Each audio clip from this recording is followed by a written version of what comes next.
কি চাই? আপনার চা। চা স্টিলের গ্লাসে কেন? মানে কখন কিসের রেগে যাবেন আমি তো বুঝতে পারি না।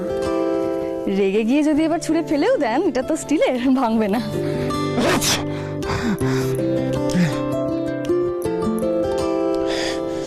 যা হয়েছে আপনার জন্য হয়েছে। দেখেছেন কি অবস্থা হয়েছে আমার? হ্যাঁ, আর আপনার মাথায় এসব আইডিয়া আসে কোথা থেকে? হ্যাঁ, আসে আসে, সেসব অনেক বুদ্ধি আমার আছে, কিন্তু আপনার তো বৃষ্টিতে ভিজে ঠান্ডা লেগে গেছে, খারাপ অবস্থা তো। বলছি তো আপনার জন্য হয়েছে। কত করে বারণ করেছিলাম আপনাকে, কোনো কথাই তো শুনলেন না। বাড়িতে ওই অবস্থায় এলাম, সবাই কি ভাবলো কে জানে। আমার না আপনার আপনার কথা শোনাই উচিত হয়নি, একদম শোনা উচিত হয়নি। ঠিকই বলেছেন, আমার কথা আপনার শোনা উচিত হয়নি। কিন্তু একটা কথা বলুন তো, বৃষ্টিতে ভিজে কি আপনার খারাপ লেগেছে?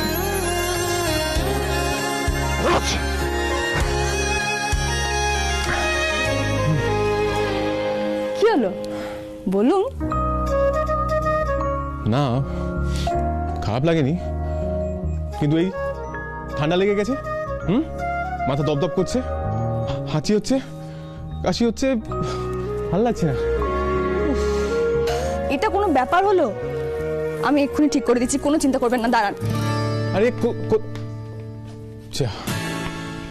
কোথায় চলে গেল? কি না মাথায় যে কি ঘুরে কে জানে।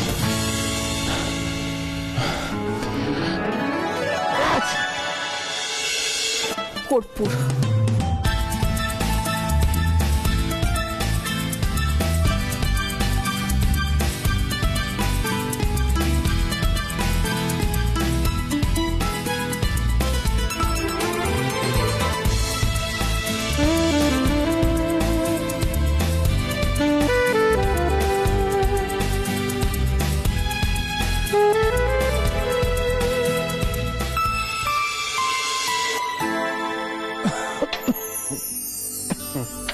মিতুল, কি এটা?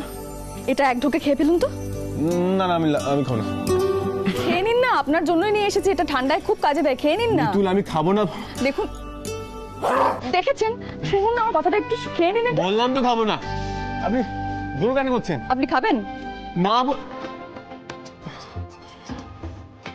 প্লিজ।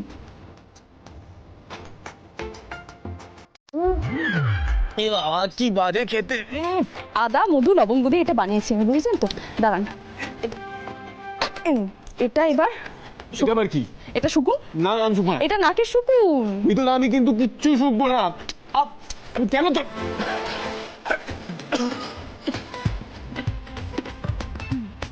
কালো দিয়ে আছে, এই হাঁচিটা কমে যাবে, তাই জন্যই তো দিচ্ছি, একটু বুঝুন না। নিন, এটা নিন। দাঁড়ান, মাথা ধরেছে তো আপনার। এই যে কর্পূর, এই কর্পূরটা প্লিজ আপনি বিশ্বাস করুন, এই কর্পূর তেলটা আপনার মাথায় মালিশ করে দিলে মাথা ধরাটা একদম কমে যাবে। মিতুল, আপনি যান প্লিজ। আমি কোনো কথা শুনবো না। আপনি একটু ঘুরে বসুন না। আমি ঘুরবো না। আমি কি করছেন বলুন তো? আপনি কেন আমার কোনো কথা শুনেন না বলুন তো? মিতুল প্লিজ। চশমাটা খুলুন, চশমাটা খুলুন। আপনি নিজে চশমাটা খুলুন। কে কার কথা শুনে? বলছি এক কথা, আপনি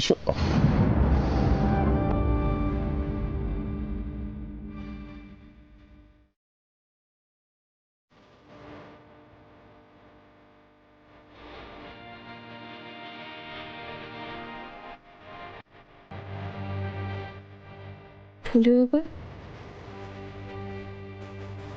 এ কি হচ্ছে আমার সঙ্গে? এর আগেও তো আমি ইন্দ্রবাবুর সেবা যত্ন করেছি, কই এমন তো কোনোদিনও হয়নি। কেন এমন বোধ হচ্ছে? এত আড়ষ্ট হয়ে যাচ্ছে কেন? হাতটা নড়ছে না কেন? কেন বুকের ভেতর যন্ত্রটা আমার জোরে জোরে ধুকপুক করছে? কি হচ্ছে? কি হচ্ছে তোর সাথে মিতুল?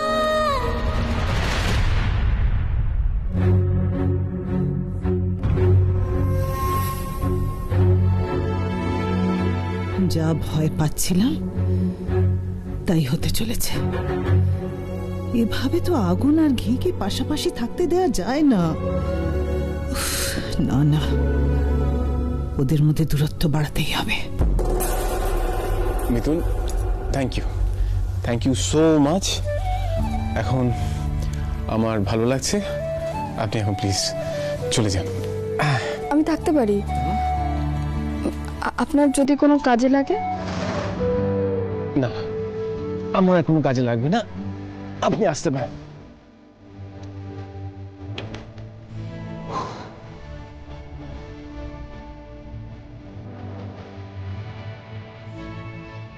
আরো কোনো ট্রিটমেন্ট বাকি আছে? হ্যাঁ, না কিছু বলবেন?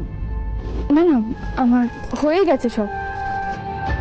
মিতুল, তোমাকে আমি কিছুতেই ইন্দ্রর এত কাছে আসতে দেব না, কিছুতেই না। আপনি শুয়ে থাকবেন। হ্যাঁ,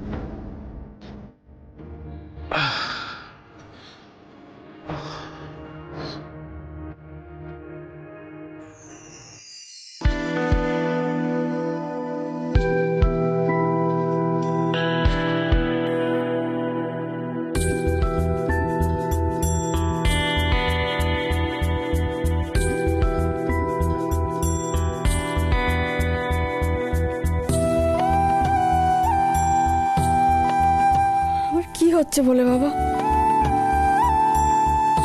কেন এমন হচ্ছে আমার সাথে? আগে তো কখনো এরকম হয়নি।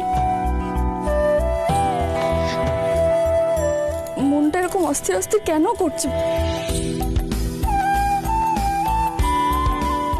তাহলে কি আমি যা ভাবছি তাই?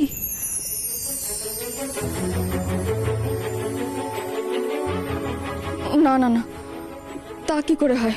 আমি কি ভাবছি এসব? আমি তো নিজেই কথা দিয়েছি আমি কোনোদিনও ইন্দ্রবাবুর মনে দখল নেব না।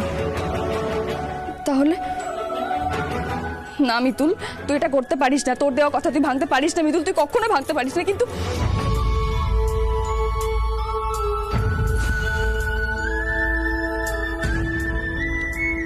কেন হচ্ছে আমার সঙ্গে এরকম?